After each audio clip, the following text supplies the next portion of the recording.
other teachings as well. And also I'm very glad to see, from the Southwest, I'm seeing some of, Jenny and Kathy and others from there. And also Ray, I'm seeing her quite often. And so, thank you for joining for today's sessions on the last of 6 perfections, the perfection of wisdom. And as usual, I would like to start with mindful breathing meditation, watching your breath mindfully for a few moments. So we can quiet our mind and bring our mind in moment and present.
Then we can try to generate good intentions or motivation by thinking,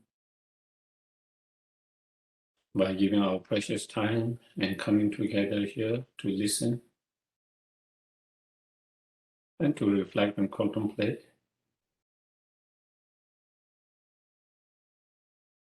as well as by engaging in discussions.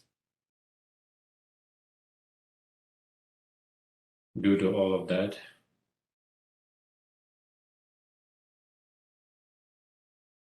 may we be able to have a correct understanding and realizations of the emptiness, the ultimate truth.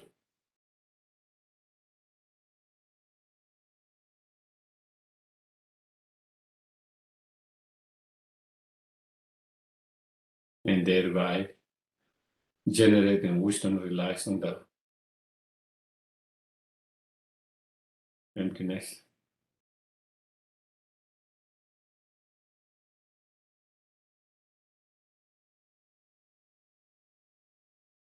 In the wisdom, realizing emptiness, supported by the Bodhicitta mind,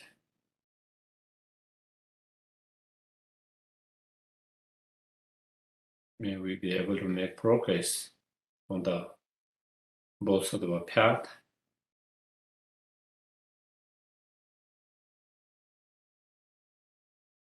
and finally achieve fully awakened state.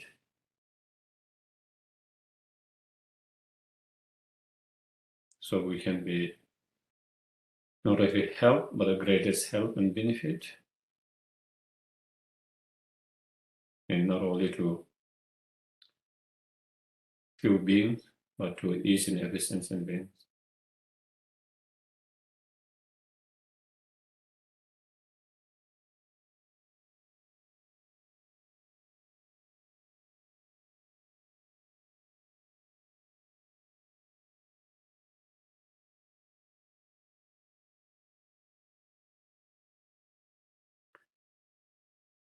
And through the wisdom realizing emptiness, may we be able to overcome all the defilements, all the disturbing negative emotions, which are the very root of our individual problems, sufferings, and the problem and suffering of the whole world, all sentient beings.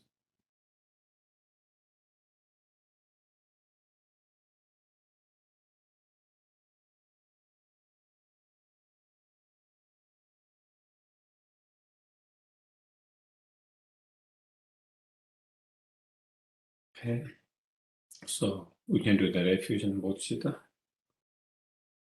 Sangye chödang zogi zonamba chanchu padu dhane kya dagi chöche gibe sangi dola benje sangye doba sangye chödang zogi zonamba chanchu padu dhane dagi chöche gibe sonangi dola benje sangye doba sangye chödang zogi zonamba chanchu padu dagi chöche gibe sonangi dola benje sangye doba.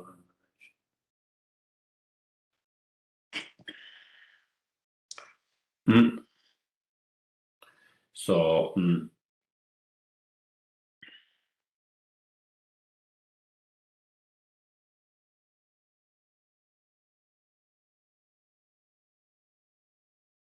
I would like to start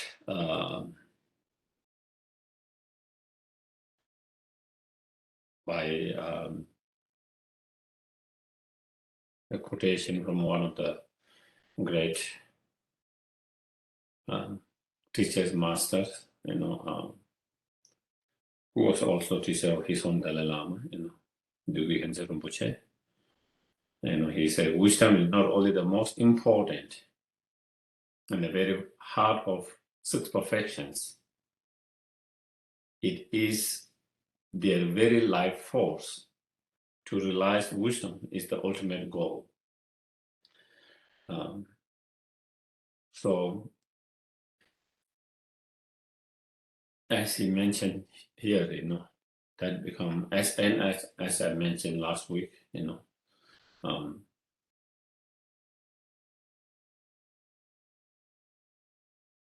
that is to realize that wisdom become the ultimate goal, because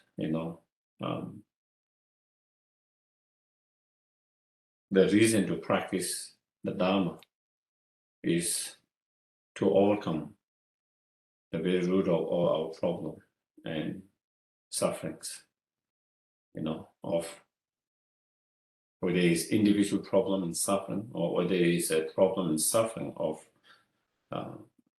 the world itself.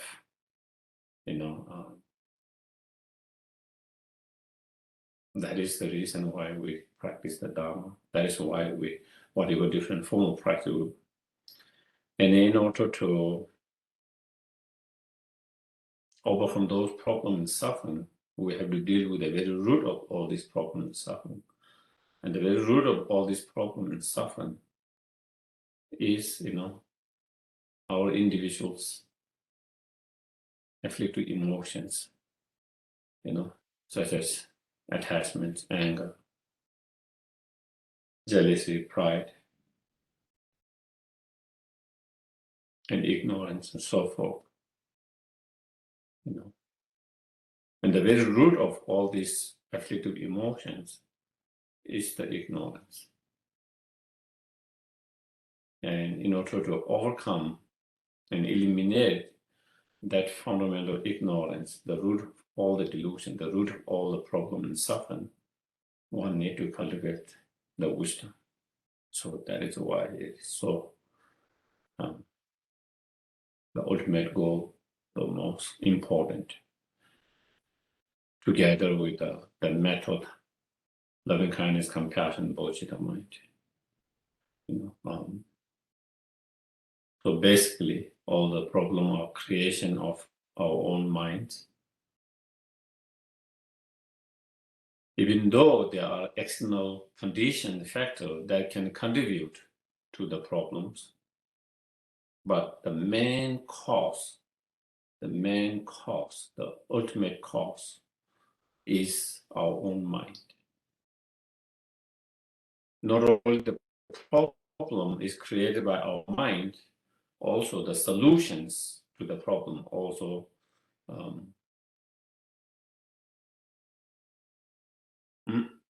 the solution to the problem also depend on the mind itself. So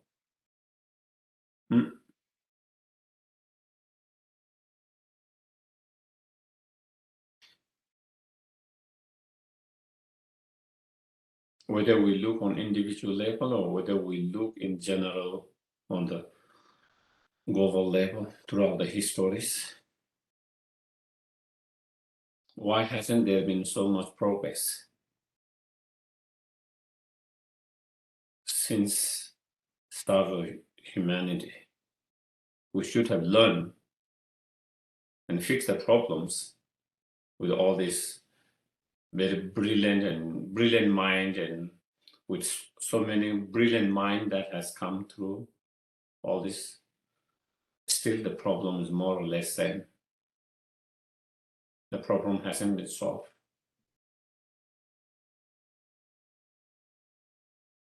There used to be sufferings 2,000 years ago, 5,000 years ago.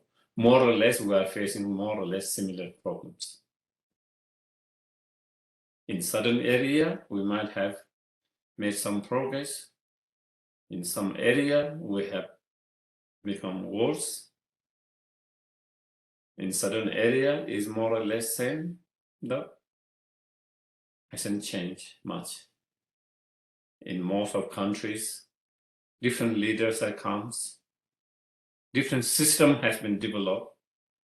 The system have changed over the time, but despite all of that, still the problem, the suffering is still there. Why is that? Because,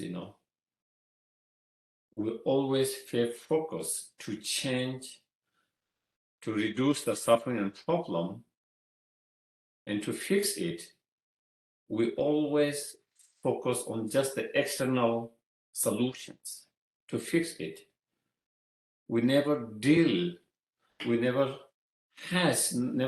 kind of try to deal with the very root of those problems. That is our human mind, the greediness, the anger, the ignorance, the attachments. And that is why it is, And I truly believe, no matter what system we rely on, every system fails. Every system has failed. Every system, different system, all fail because, the human beings exploit those systems. And the human beings exploit those systems because of their afflictive emotions, for their own personal gains, powers, money, reputations, wealth, and so forth. The greediness, attachments, anger, that is, so for that, then that is what happens, So nothing can work until we human beings started to look inside and work with our mind and trying to reduce and overcome those afflictive emotions to have, less greediness, less attachment, less anger, less frustration, less impatience, less ignorance. Until that, we keep on repeating the same problem again and again. Once we have to deal with our mind, and once we have been able to reduce those afflictive emotions, once we are able to eliminate them, then whatever system is, it will be just perfect. You know, whatever system, it will just work. Whether it's capitalism, whether it's Marxism, or there's a socialism. I think when the person who runs those systems, the people who run that system, if they don't have that kind of active emotion, but instead loving kindness, compassion, understanding of other beings, wisdom, guided by those inner qualities, and patience and all of that, then, it will work well. But so that is it's not just the external factors, even though they contribute to a certain degree, a little bit, but the primary cause is our own human beings' mind, those affective emotions. And in order to fix that, then we have to rely on not something external, but rely on our own mind to fix that. The problem that's created by our mind, to fix that, we also rely on our own mind, the wisdom, to fix that problem permanently. And so that is that wisdom becomes so crucial and important. So similarly, like in the Sutra of King Concentration, the Buddha said, if one analyzes on the selfless phenomena, if you analyze, if you examine, if you meditate, contemplate on emptiness or selflessness of phenomena, and whoever meditate on what has been analyzed. So first you analyze, and once you have analyzed that, and then you try to contemplate and meditate on that, that is the cause of attaining the result, the state beyond sorrow. Then you can achieve, the state beyond sorrow, total freedom from all the suffering and cause of suffering, No other cause will lead to that peaceful or blissful state. No other cause, no other practice, no other condition and cause can lead to that blissful and peaceful state of the mind, whether it's on individual level or whether it's for the blissful state of all sentient beings. Without that, it's not possible. So therefore, there is again the need to have the wisdom realizing emptiness through meditation and contemplations. So, and then the great Nagarjuna, he also, through his own experience, he shares similar, whoever do not realize emptiness will not achieve nirvana. 6 being circled into the prison of samsara due to ignorance, So if you do not realize the emptiness, if you do not have the wisdom realizing emptiness, then one will continue to be controlled by the ignorance, being influenced and under the control of the ignorance. The sentient beings will continue to create, generate other negative state of mind. And due to all those negative states of mind, we will continue to create cause and conditions to take the burden in samsara and to experience the suffering in the samsara endlessly, again and again, again and again. So without that wisdom realizing emptiness, there's no way to achieve nirvana, whether it's individual nirvana or whether it's non-abiding nirvana for all sentient beings. There's no way that one can achieve any of those or nirvana. Similarly, Aryadeva, the great and the main disciple of Nagarjuna, in his 400 verses, he says similarly, ignorance pervades all delusions, just as the physical sense faculty resides throughout the body. Thus, when ignorance is destroyed, when ignorance is destroyed by the wisdom realizing emptiness, and all other delusion will be destroyed too. So all the other delusions that arises due to that ignorance will be destroyed. And by destroying other delusions, then there's no more creation of negative creation of karma. And when there's no more creation of contaminated karma, there's no more samsara rebirth. When there's no more samsara rebirth, there's no more samsaric suffering and problems.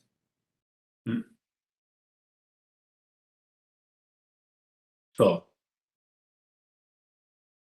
in the same Lama Tsongkhapa, in his three principal aspect of the path, again with his own direct experience, he shares same things. Without the wisdom realizing the ultimate reality, even though one have generated renunciations and the mind of enlightenment, you cannot cut the root cause of cycling or samsara.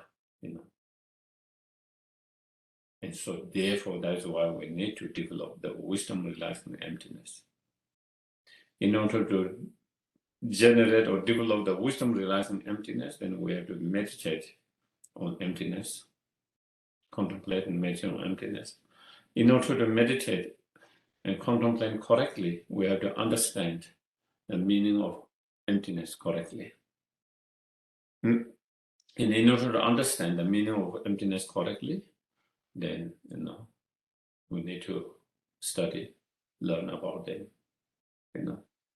As much as, even though it might not be so easy to understand the subject of emptiness for a lot of people, but because it's crucial, no matter how difficult, you have to keep on trying, to listening, and keep on studying, because it leaves imprint in our mind. Even we don't understand now, maybe later, hopefully in this life later, when you study again, when you hear again, you will start to have better understanding. And slowly you have correct understanding. And even we cannot have correct realization or understanding this life, because of all this imprint from studying, learning, we will have better shot next life. So, but if you think it's difficult, so therefore I don't want to study, learn, then it is always going to be difficult.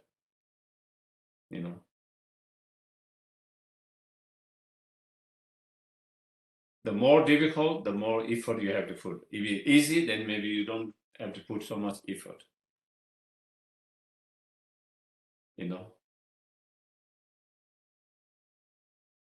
And even just to hear the teaching on emptiness requires a lot of merit. So that means that we have the opportunity to study and learn, whether we understand it or not understand it, whether it's easy or difficult. Even just to have this opportunity to study means that we have created quite a bit of merit from the past. Even that we should rejoice. We should rejoice. And, and again, I'm not making up, okay, to make you feel better, as I said, Aryadeva, he mentions, and also it is mentioned in Sutra as well.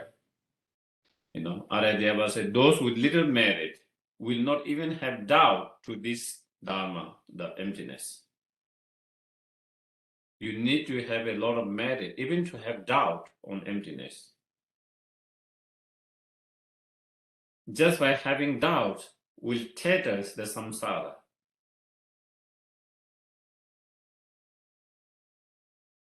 And the way I understand is, even having doubt on emptiness, the ultimate nature of self and phenomena,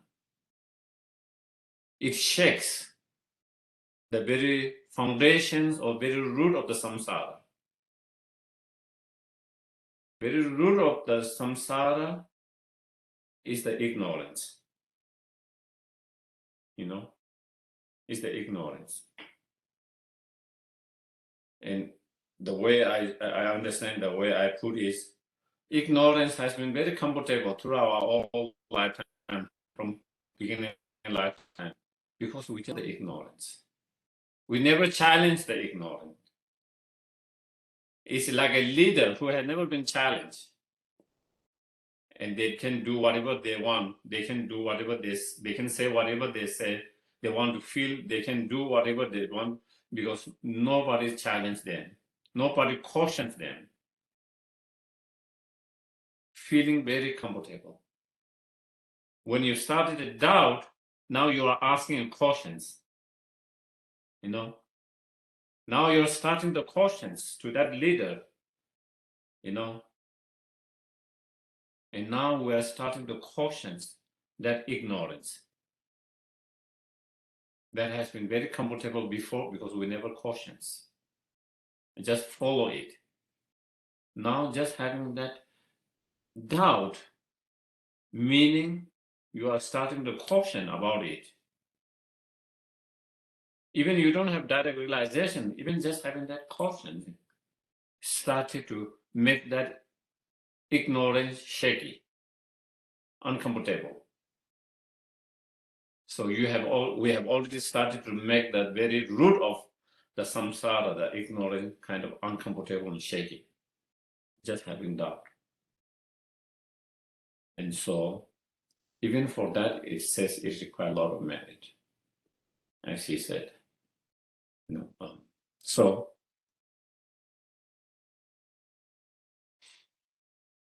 now, having kind of discuss why we need to cultivate that wisdom, realizing emptiness. Now, next we can talk about a little bit about what this emptiness is, what the emptiness means, or what is the ultimate nature of self and phenomena, which is the emptiness. So what does that mean? I think there are many different ways of presenting the emptiness, from many different reasoning and logics that you find in Nagarjuna's writing, Chandrakirti's writings, Aryadeva's writings, Shantideva's writings, in terms of Indian masters, and then in terms of Tibetan masters, and especially in our tradition, by Lam Tsongkhapa, there are many different, many extensive, many different extensive reasoning and logics to present and to establish the emptiness, to show that what emptiness means when, from the point of view of, by analyzing, the nature of the object itself or the phenomena itself, by analyzing the nature of the cause of that phenomena or the objects, and by analyzing the result of that object or phenomena, so in terms of the result, whether that result is, does it exist at the time of cause, or does not exist at the time of cause, or does it exist at the time of cause and as well as later, or does it exist by not being at both time? So for possibility, in terms of the cause, examining, whether it exists by itself, whether it exists by others, whether it exists by both, or whether it exists without any cause, in terms of the nature of that phenomena itself, whether it exists one with its parts, or whether it exists separate from the parts. And so there are many different ways of examining through different reasoning logics, that you find in those writings. and how we can use those reasoning logic to contemplate, meditate, to understand the ultimate nature of the phenomenon. And then, there's also many other reasons. Also, one of the very reason to understand emptiness through the reasoning of dependent arisings. And I thought, today I'm going to kind of present from that point of view more than the others because of whatever short time we have.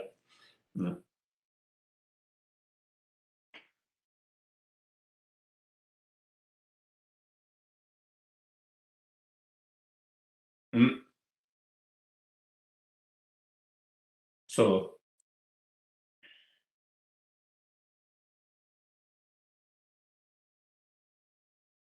and in the sutras, you find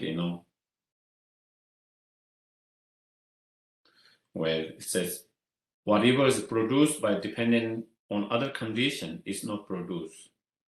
So that is what whatever is produced by depending on other conditions is not produced. It sounds like a little bit contradictions, isn't it? If you just read that, just want that line. And then next, the Buddha said, there is no nature of being produced in that. So then here he is explaining when he said it's not produced, what is the meaning of not produced? The meaning of not produced is meaning that nothing can exist by itself, from its own side by itself. So in this statement, Buddha explained something that is dependent arising cannot exist by itself, by itself, from its own side by itself. And whatever is dependent on condition is taught as empty. So it's clearly mentioned, Buddha saying, when he explained emptiness, he's saying, the meaning of empty is depending on other conditions. So here he clearly mentions, whatever is dependent on condition is taught by me as empty. So he's saying, whenever he say empty or something empty, emptiness, he's saying that means something, whatever is dependent on other conditions is taught as empty. Whoever understands emptiness has peacefulness. And whoever understands that emptiness, that is a dependent arising, will achieve peacefulness, nirvana. Similarly, Nagarjuna makes same and similar. There is no phenomena whatever which is not dependent origin. Therefore, there is no phenomena whatever which is not emptiness. So all phenomena are empty as well as dependent arisings. There is no phenomena which is not empty, and there is no phenomena which is not dependent origins. So that means all phenomena are empty as well as dependent origin. So therefore, dependent origin or dependent arising and emptiness does not have contradictions, but it doesn't contradict, but instead the meaning of emptiness is dependent arising. The meaning of dependent arising is emptiness. We should understand that way. Should understand the meaning of emptiness is dependent arising. The meaning of dependent arising is emptiness. And then when we understand that, then it makes sense when Nagarjuna says, because of emptiness, everything is possible. If not emptiness, nothing is possible. There's a statement, So it looks, when you first hear that, it seems, because of emptiness, everything is possible. It doesn't, but when you understand the meaning of emptiness as dependent arising, then that makes sense. Because if it's dependent arising, then everything is possible. Because when you change cause and conditions, then everything can be changed. If it's not dependent arising, then you cannot change the cause and conditions, the factors. And if you cannot change the cause and conditions and the factors, then you cannot change the result, the situations, the problem, you know. In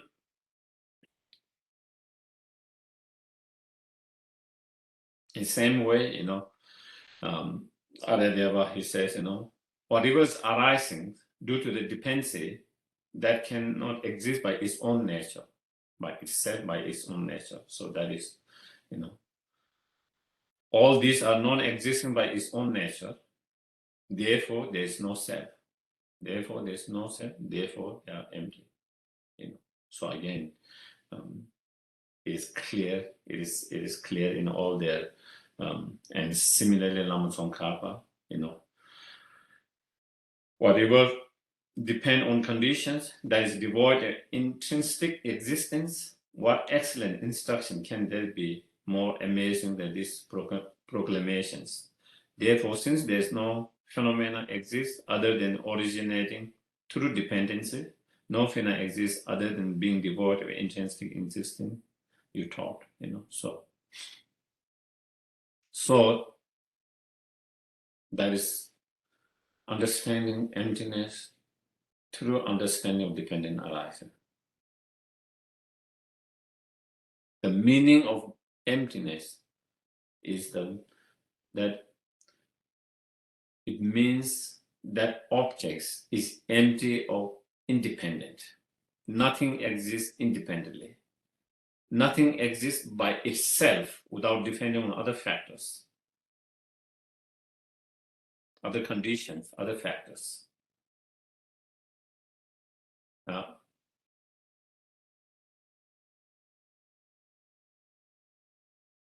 And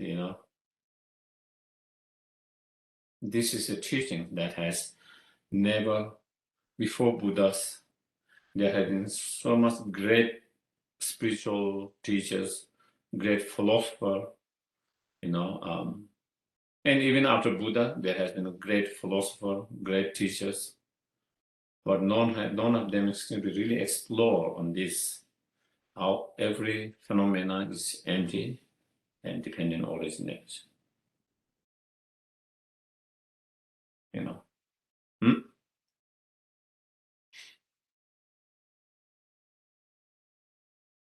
So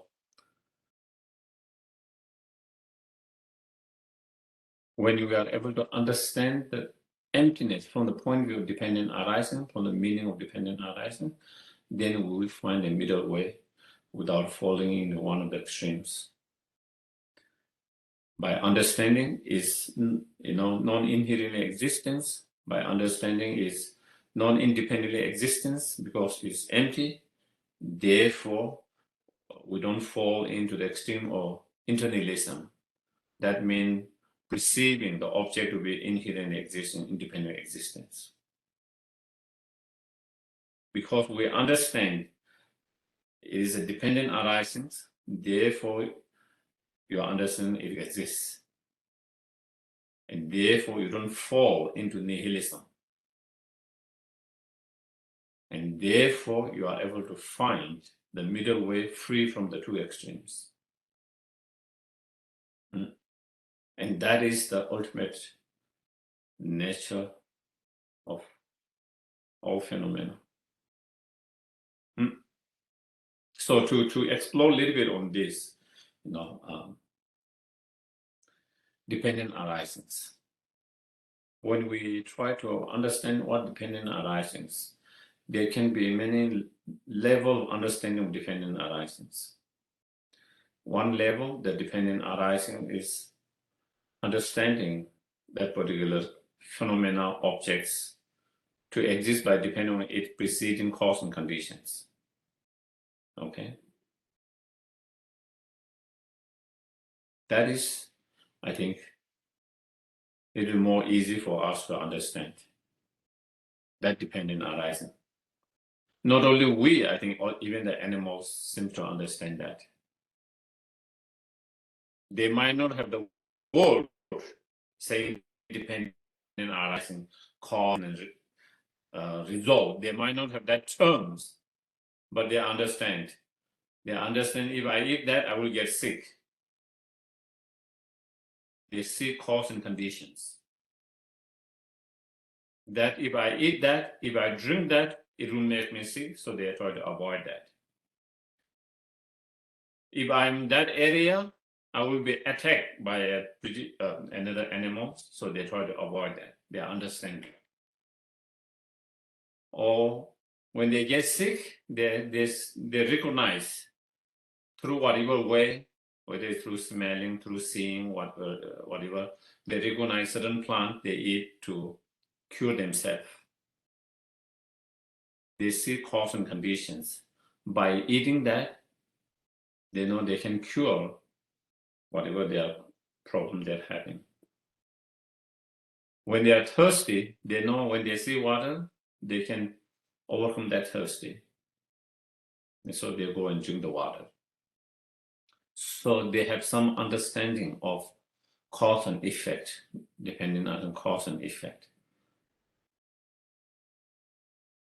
So, of course, we also have some understanding of that cause and effect. That's why we plant in a garden. That's why we plant things and all of those things.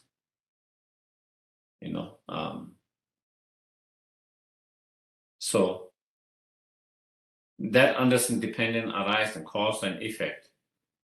It's not extremely difficult. Okay.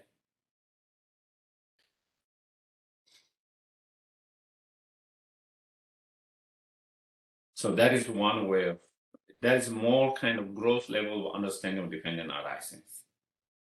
And that is, kind of something that is agreed upon by all the Buddhist school of thoughts, that all conditioned phenomena are dependent arisings. All conditioned phenomena are dependent arising. All different school of thought of Buddhism, they all agree on that. They all have that same understanding. Then, not only on cause and conditions, but all phenomena, all the objects depend on not only its cause and condition, but it depends on its parts, So every object has its parts, whether it's external object or internal objects or phenomena. They all have its parts that make that objects. Without the parts that come in existence, that object cannot exist. So it's dependent on all the parts that make that objects. That understanding of dependent arising becomes a little bit more kind of subtle. That understanding of dependent arising. And not all the Buddhist school of thought even understand that dependent arising. Because some of the Buddhist thoughts believe there is a partless atom. That is the basis for all other atoms. The most tiny partless atom, that is the kind of basis from all others matters and particles are created. So therefore they believe there is a partless physical matter as well as partless internal consciousness, moment of that. But Mahayanas, whether it's a minority school or middle way school, such as Asanga and Nagarjuna, they refute that idea that there is a partless phenomena. and they refute that with many reasoning logics, and so then they prove that everything is dependent arising. Everything is dependent on its part. Even the most subtle, even the most smallest particle, even it has a part. And so I don't need. I think I'm not going to go so detailed because again that one. And the consciousness, and so everything dependent arisings because everything's has its parts and it depends on its parts. So it becomes a little bit more difficult or more subtle. Even some of the great scholars or the Buddhist scholars of following a certain school, even they have difficulty of understanding that dependent arising. How all these phenomena are dependent arising. Yes, is there any questions? It seems like I see that. Maybe you can keep the questions and when maybe we'll do later, okay? But make sure that you don't forget this. So, okay. And then there is a dependent arisings, even more subtle than that, that everything is, all objects are dependent arisings, because it depends on the thought, the concept, the mind that impute and label as that it is on the basis of collections of those parts, and then that is where the concept of this everything's merely labeled, everything's merely designated, merely imputed by a thought, by a mind. So therefore everything is dependent on the mind, everything is dependent on the thoughts. Nothing exists without depending on that, the mind, that thought, that concept, that impute and that labels. So dependent arising that. And that is most difficult, isn't it? It's hard to ask to feel, how can this computer merely label? Doesn't make sense. There is something from its own, objectively, there is something from objectively there, I can grab, I can hold on that.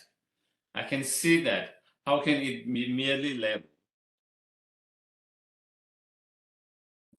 That is the way difficult point of dependent arising. And when you have understanding of that dependent arising, then that is when you have understanding of emptiness.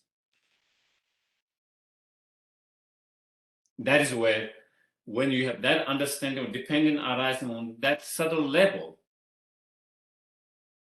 not a gross level, but when you have that on subtle level, then that is when you have understanding of emptiness, when you have understanding, everything is merely dependent arising because it's dependent on the mind that impute. And therefore, everything is merely labeled, merely imputed. They exist by merely imputation. They exist by merely label. And when you understand that dependent arising from that point of view, then that is when we can have the understanding of emptiness. Because it's merely labeled, therefore, it cannot exist by itself from objectively. If it exists objectively from its own side, by itself, it cannot be merely labeled. Therefore, therefore, then you understand that, and so then that is so. The gross level of dependent arising will definitely help us to understand the subtle level of dependent arisings, but just understanding of gross level of dependent arising by itself, just by itself, it cannot lead to understanding of the emptiness. But when you have the understanding of dependent arising on that subtle level, then that is where you have the understanding of emptiness. I guess we can discuss later, of that. And another way of understanding, how everything is dependent arising by depending on other factors. Nothing can exist by itself without depending on other factors.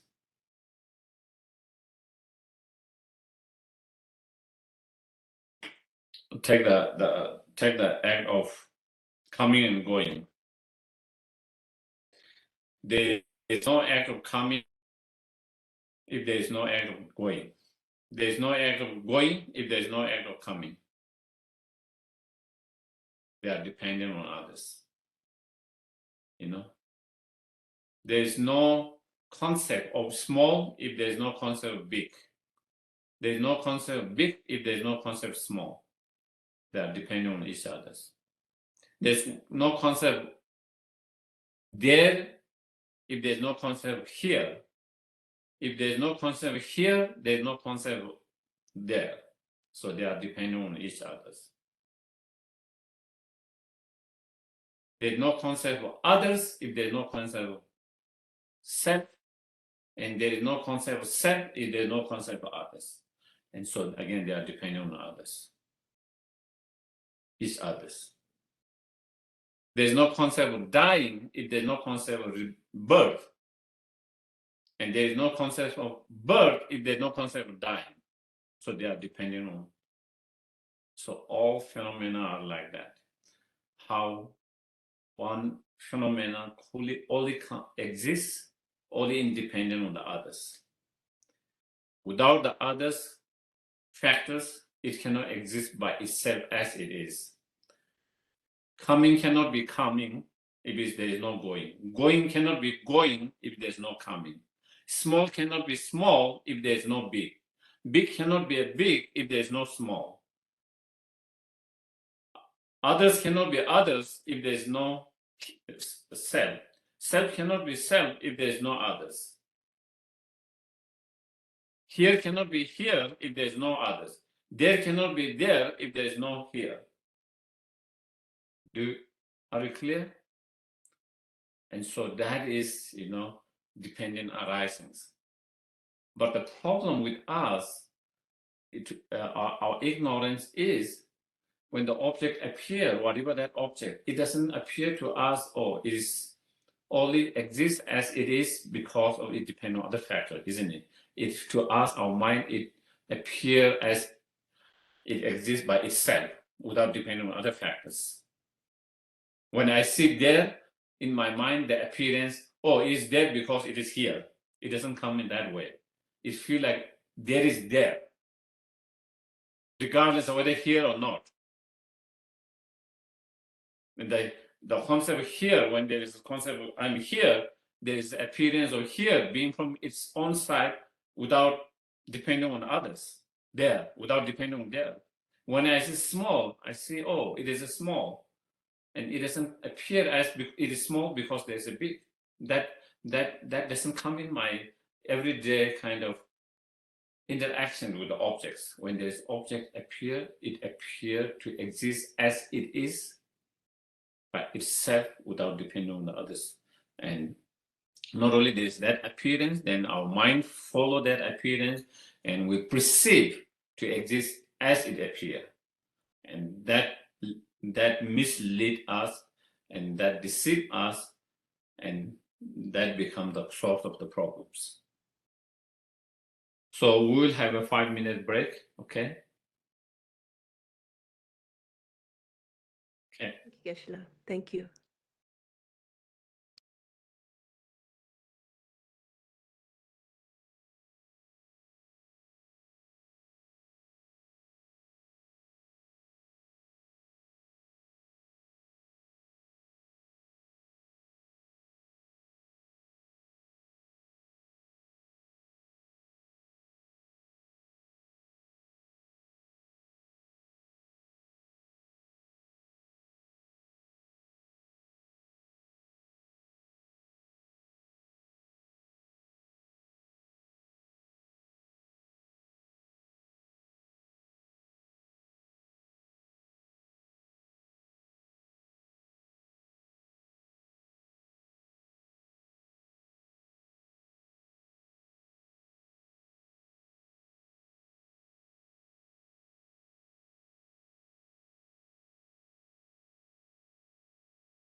So yeah, my internet went out, so I have to connect by. I'm connecting with a hotspot, so I hope it is stable.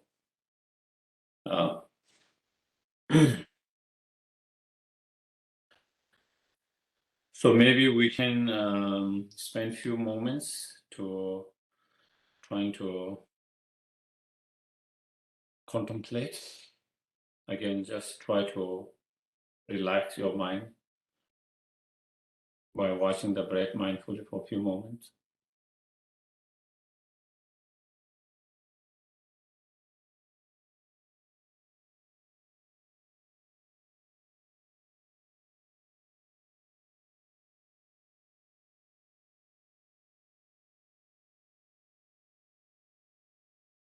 Then we can generate good intention by thinking, may our contemplation, meditation become cause and condition to have correct realization and emptiness.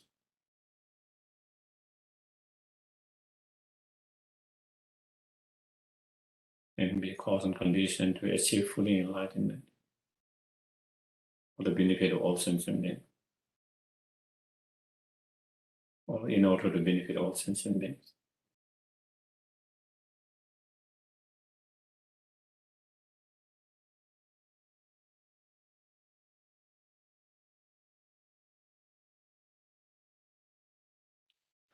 Then we can bring back our mind to the breath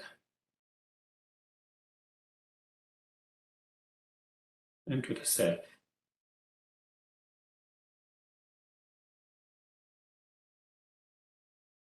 When we think of ourself,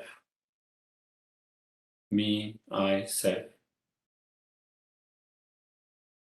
how did that self or me, I appear to our mind?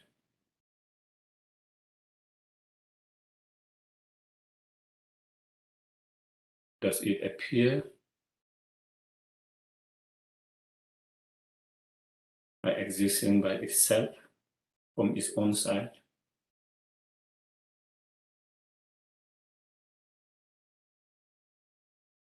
Or does it appear to exist by depending on other factors, conditions?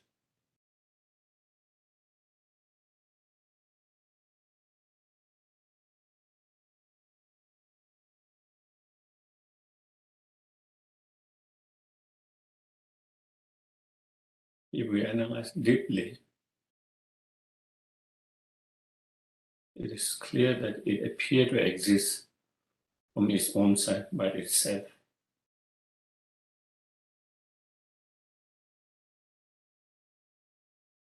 Not only it appeared that way, then our mind, following that appearance, perceived to exist, me or I or self, to exist from its own side by itself.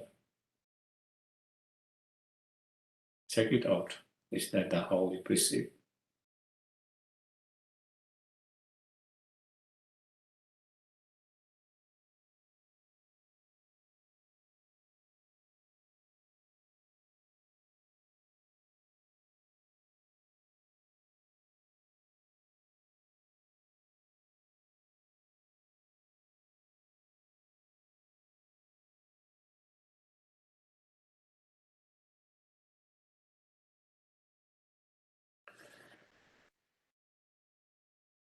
If we perceive that way, then does I or self, does it really exist the way it appears to our mind, the way our mind perceive it, or not?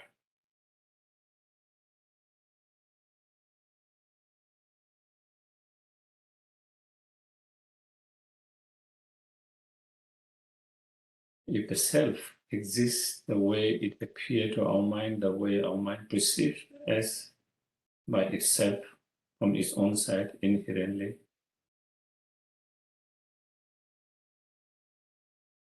then you should be able to exist without depending on other factors, conditions.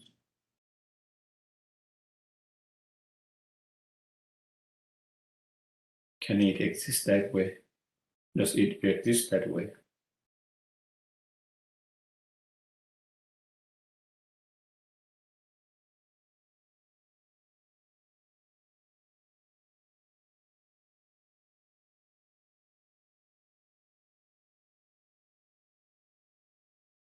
Can there be self or I or me if we take away other factors and conditions such as our aggregates?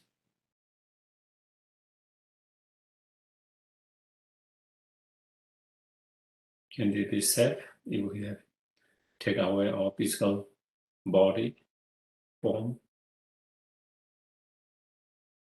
our feelings, experiences?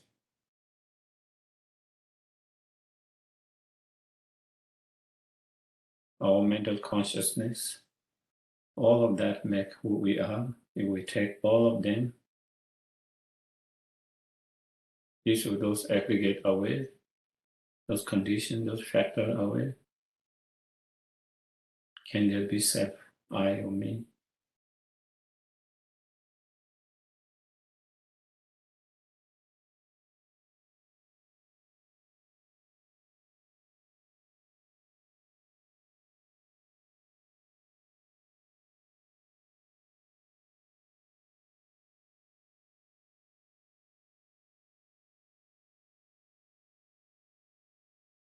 It becomes quite clear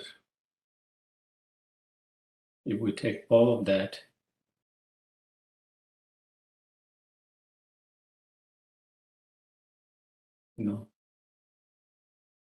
with whom we identify ourselves because of our physical appearance, because of our views, thoughts, our attitude,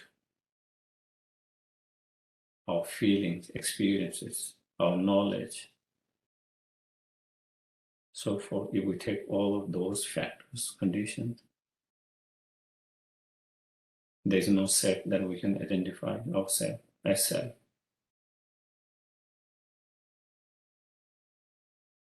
There's no more whether we can identify as self, me or I.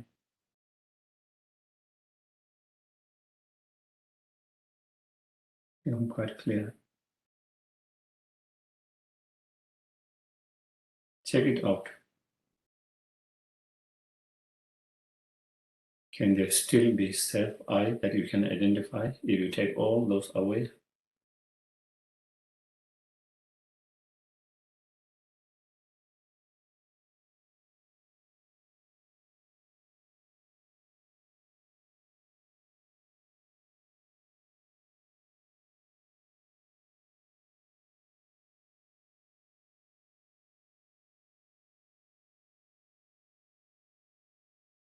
To taking all of those factors, condition away, where you can say, oh, this is me, this is I, where you can recognize, where you can identify. Check it out.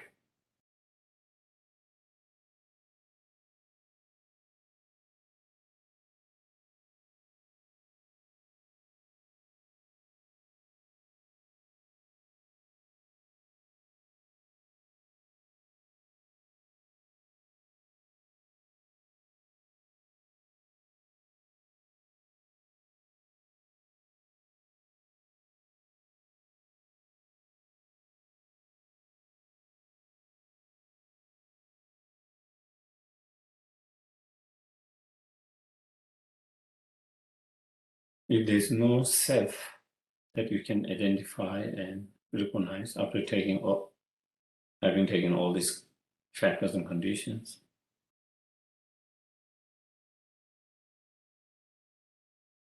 then it's very clear there is no self that can exist from its own side by itself without depending on all other conditions and factors.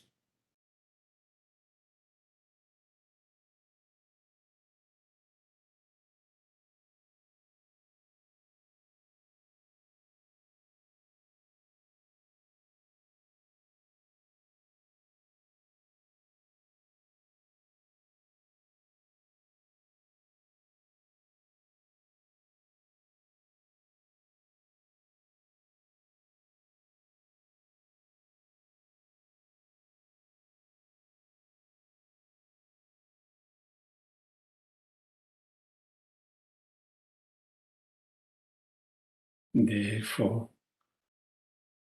there's no really self that exists from its own side, by itself from its own side. Absolutely, there's no existing that self. It's empty of such self.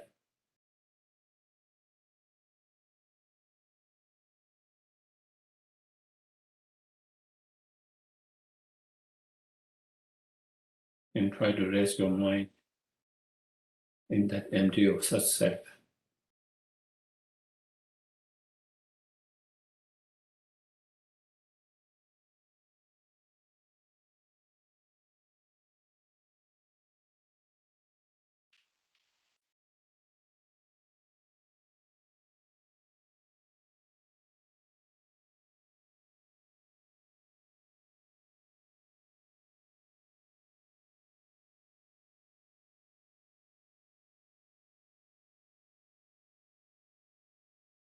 Even though there's no such self, but it appears to our mind, such self, due to our past imprint of ignorance.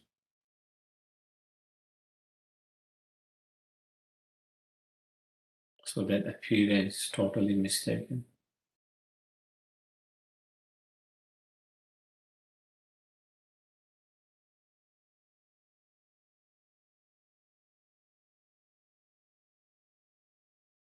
And then our mind that follow the appearance and perceive to exist by itself from its own side is also totally mistaken.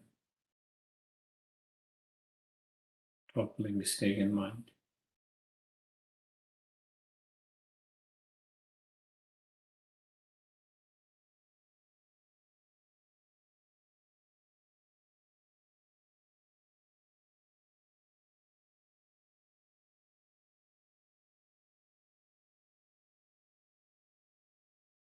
Being is totally mistaken mind. Not understanding is mistaken. Believing is true. Believing there is such self. On the basis of that, then there is my friend of such self, enemy of such self, thinking, grasping, and then attachments, anger arises.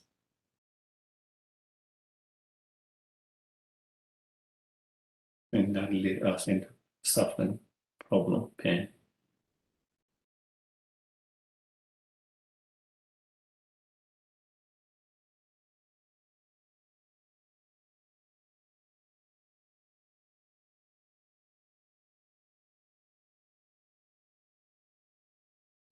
Even though there is no such inherently or self that exists by itself, by its own side, but there is a self that is meditating, that is practicing the Dharma,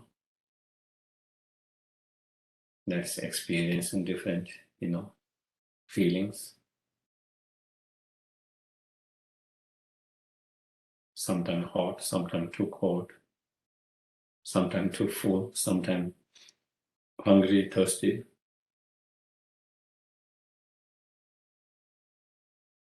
We cannot deny there is such self because that is our direct experience. There is something, someone who experienced that.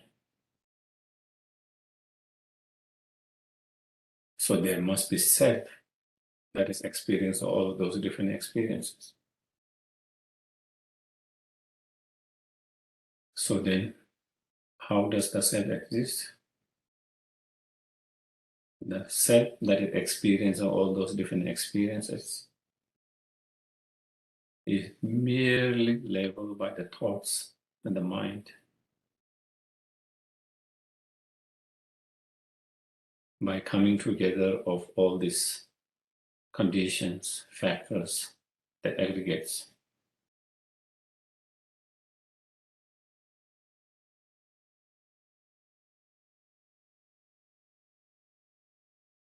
coming together, all those factors, conditions, aggregate. On the basis of that, then the mind level is me, I, or self.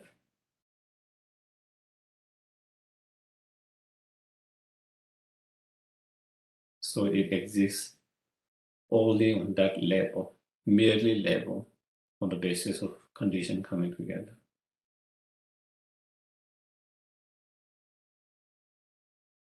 That's the self that exists, and that's the self that experience those different experiences. That's the self that practice the Dharma. That's the self that's on the path. On merely level, merely imputed level.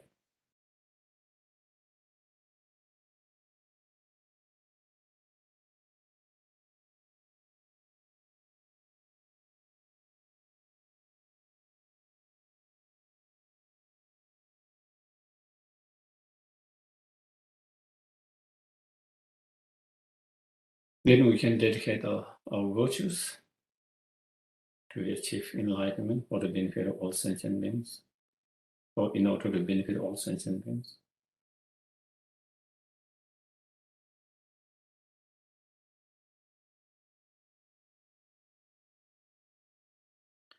Okay, so again, I think I keep it very short, but I think you can take more time if you want to do or exercise contemplation, meditation yourself to really give enough time to contemplate and feel that.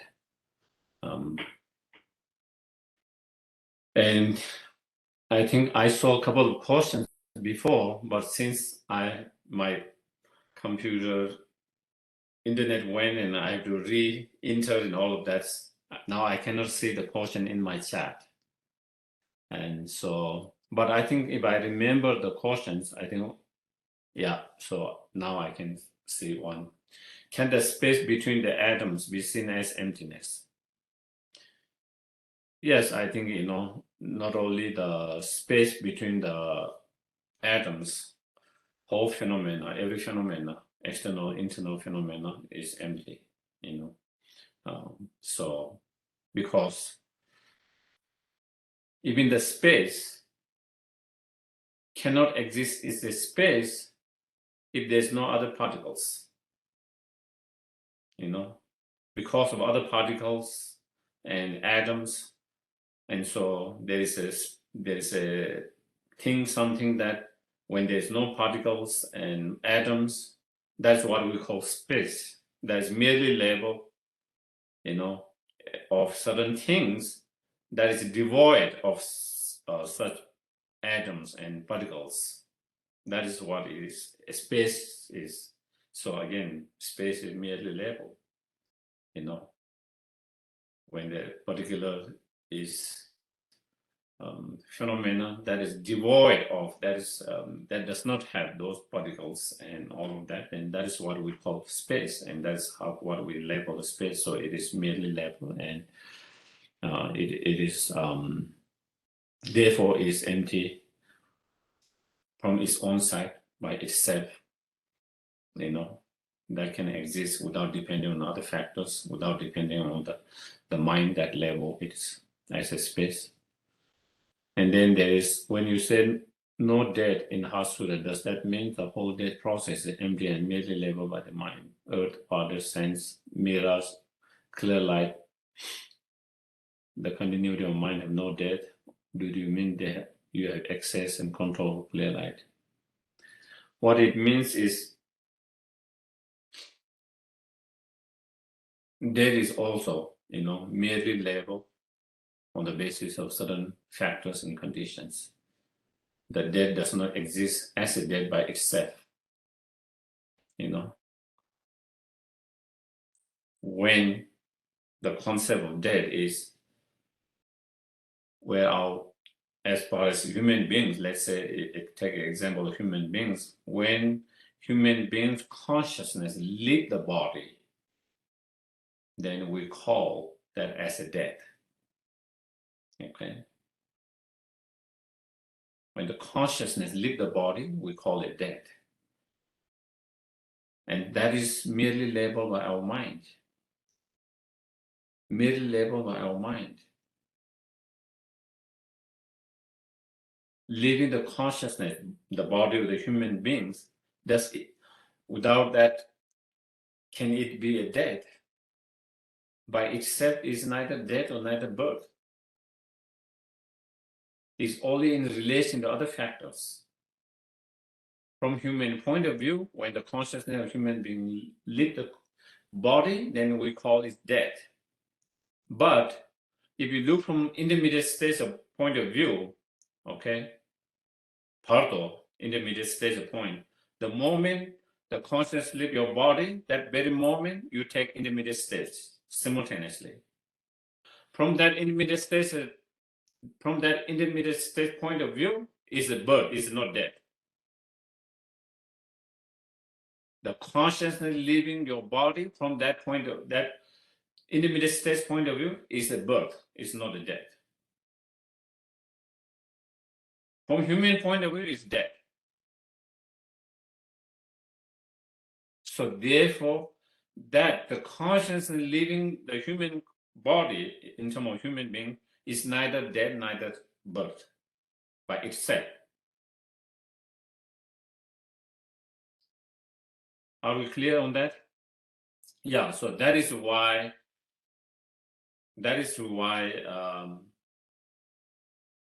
you find in a lot of teaching on emptiness in Sutra and many where they say there's no death, there's no rebirth, and all of that in emptiness. Because by itself is neither death or birth, it only depends by other factors. It can be birth, it can be death, by depending on other factors. And that is same with coming and going. The act of my, for example, if I'm leaving my house to go to my friend's house, okay? My act of moving my feet, is that coming or going? It's neither coming and going. From my point of view, it's going. From that other person, my friend's point of view, I'm coming. It's the same act. It's the same act. From his point of view, I'm coming. From my point of view, I'm going. But it is neither coming and going, the act itself, by itself. And so that is again why you find in a lot of sutras where there's no coming, going, all this, in emptiness. Ultimately, there's no coming by itself, there's no going by itself, there's no death by itself, there's no birth by itself, and all of that. All of them depend on many other factors, conditions. And so that is why nothing exists by itself, but it only exists relatively by depending on other conditions and other factors. So, okay. And so we can apply that to everything. We can apply that to all other things. We can apply that to clear light, each of that process, all phenomena, external, internal phenomena, samsara, nirvana, all of them. Nothing exists by itself.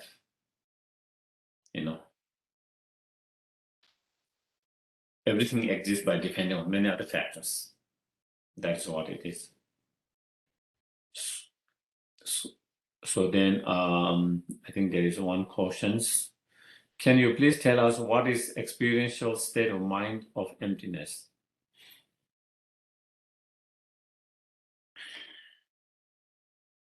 I think there are many different level of experiential state of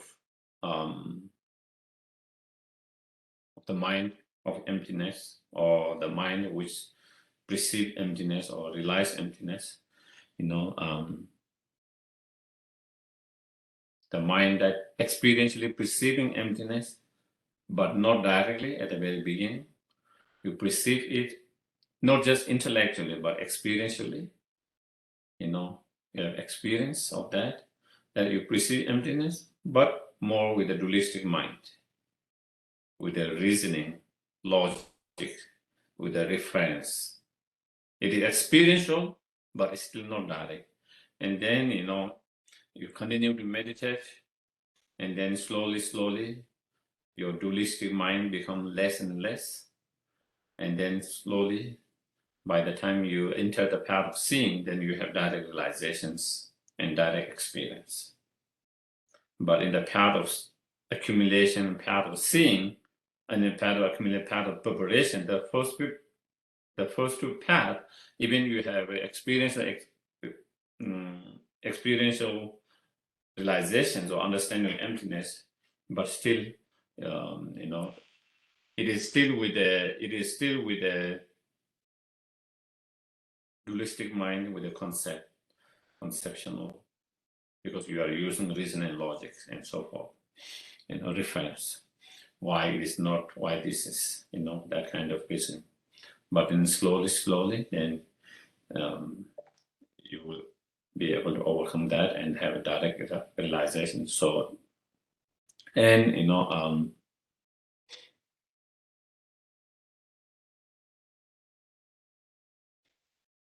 when we have experiential realizations or experience state of mind of emptiness, then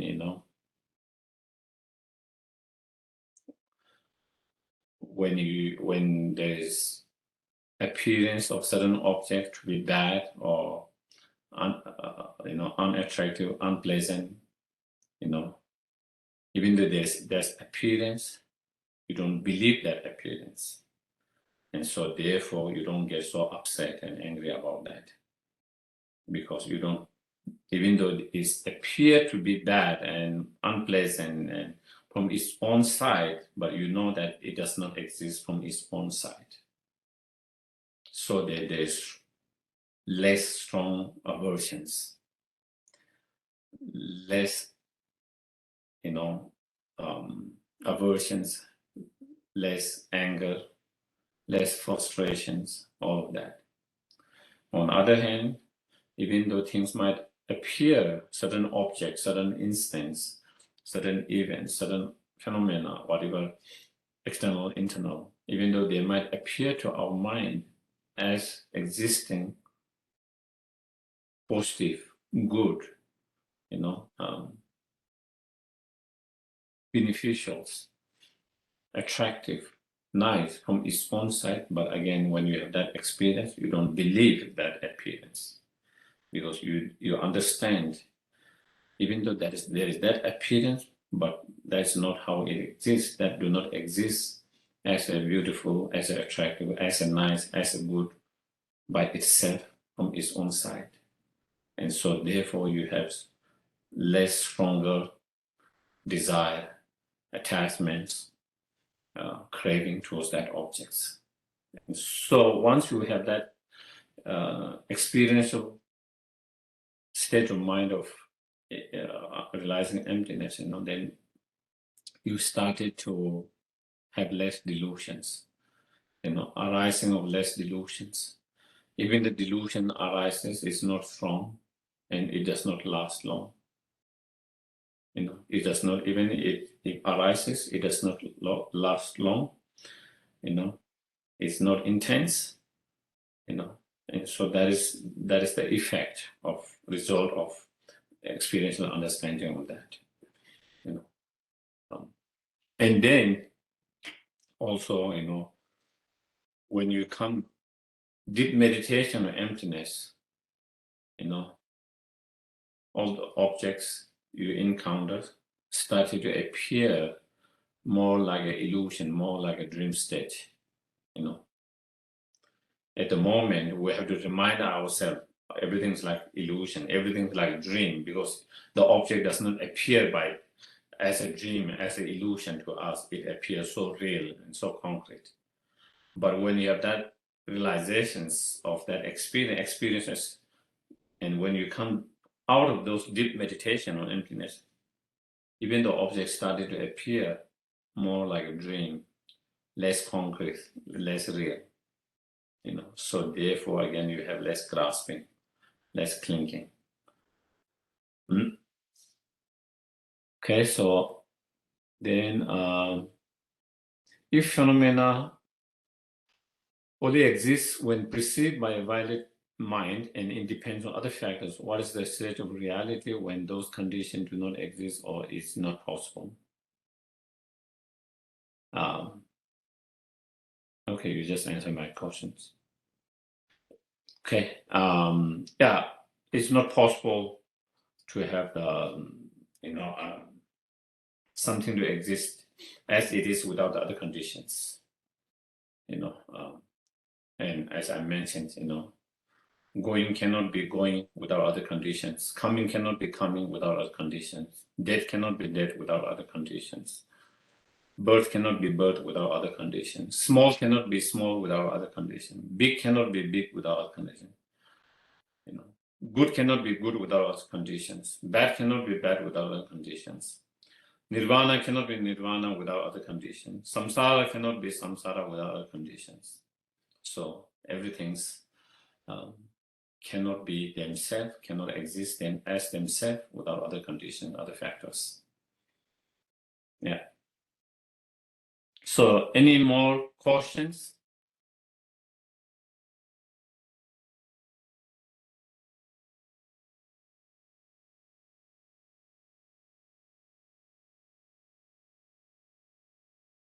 Okay. If there's no questions, that's not bad.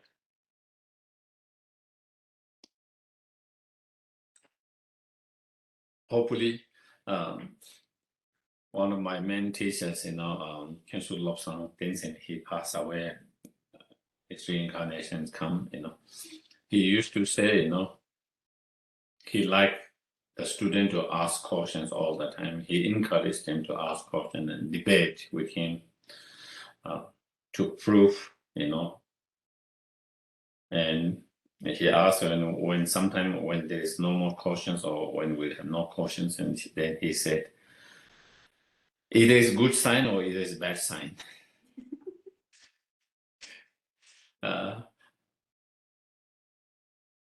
Bad sign is you have not understood at all, so therefore you have no questions. If you have not understood, then there's no questions. And the good sign is you have understood everything, so there's no questions. So it must be one of them. And so I will take it for the good sign. No good sign without bad sign. No bad that sign is absolutely. Now you understood. Absolutely, there is no good sign without bad sign, and there is no bad sign. I think the other students asked such good questions. The questions were so good that you explained a lot when answering the questions. So that satisfied many of us. Thank you. Okay. Thank you. So, okay, thank you for, again, giving your precious time and coming today and joining these subjects. So we can dedicate. Geshe, could I just sorry. Geshe, yes, please. Sorry. Could we just offer a Thanksgiving mandala? Okay. Would you mind? A short one. Jen will help us with that. Thank you, Jen. Okay. Thank you. This ground, anointed with perfume, strewn with flowers, adorned with Mount Meru, the 4 continents, the sun and the moon. I imagine this as a Buddha field and offer it. May all transmigratory beings enjoy this pure land. May my perfect pure Guru's life be long, and his white actions flourish in the 10 directions. May the torch of the teachings of Losang Drakpa always remain, dispelling the darkness of transmigratory beings of the 3 levels. Idam Guru Ratna Mandalakam Niratayami.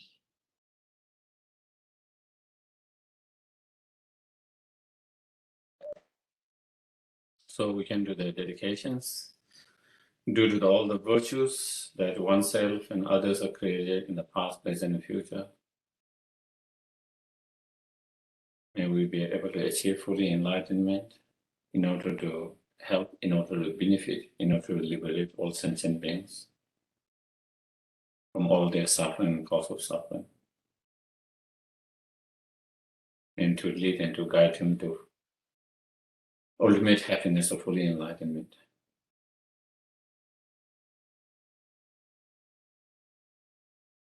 Yawadi Nudu the Lama Sangye do Yune Doa Chitama Leva De Sala Baraj.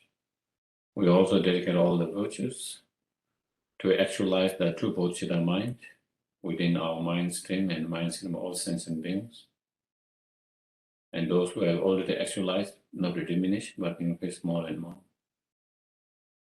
Chanjo Simple and Boche, Magia Pana Katos, Jawa Nyampame, Konle Konto Pewa. We also dedicate all our virtues for the long life of His own Lam, Kavi Lama Solotumboche, all the holy beings. May all their novel, holy, perfect wishes, activities, project be successful without any obstacles.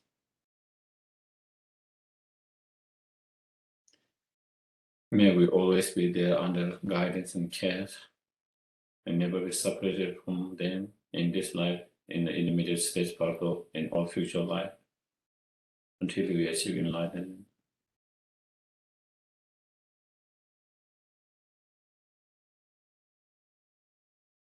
And may we always be able to please them by putting all the teachings, instructions, advices into the practice.